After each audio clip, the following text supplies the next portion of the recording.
Creative personalities and team cohesion paradox involves building team cohesion among individuals with a high degree of competence and a strong desire for autonomy and a strong preference for divergent thinking and a high degree of trait openness, all of which are personalities that are naturally resistant to structure and management, yet require structure and management to collaborate effectively. From a personality perspective, creative people crave a high degree of freedom, and so do competent people, although for slightly different reasons. Teams that are part of a larger organization require a certain degree of control and a certain degree of order to keep them oriented in the same direction. And the research shows that creative teams are much more likely to succeed when they do have a degree of structured conflict, which is a disagreement that stays focused on ideas rather than people and identity, particularly with creative people who invest a lot of cognitive resources and a lot of pride into their ideas. It's sort of baked into their personality that they have to create, and that's attached to their identity. So critiquing their ideas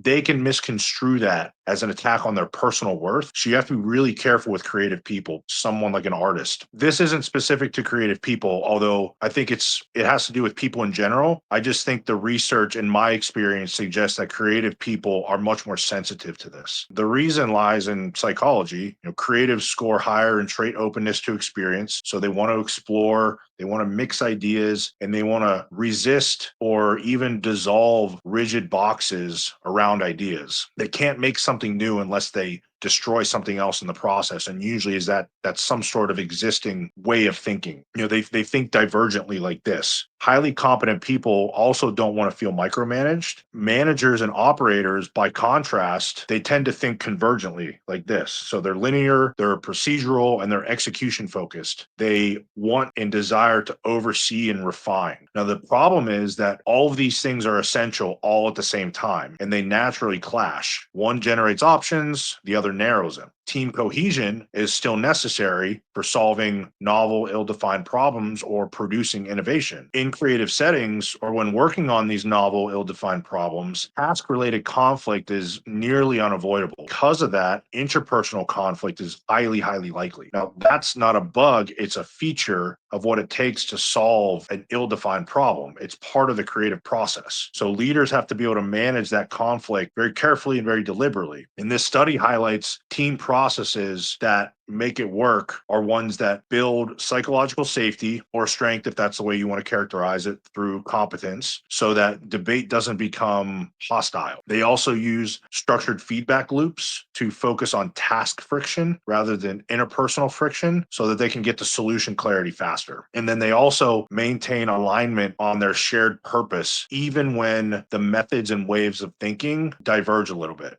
The tension between convergent and divergent thinking is what fuels innovation and solves hard problems, but it also makes it much more likely that there's going to be task-related conflict and therefore interpersonal conflict. It's still a necessary requirement, but it demands intelligent and deliberate management and leadership of that process. With this paradox, remember that creatives want to break patterns and managers want to build them. But leadership, while solving novel, ill-defined problems or pursuing innovation, is learning how to leverage both at the same time without letting them destroy each other.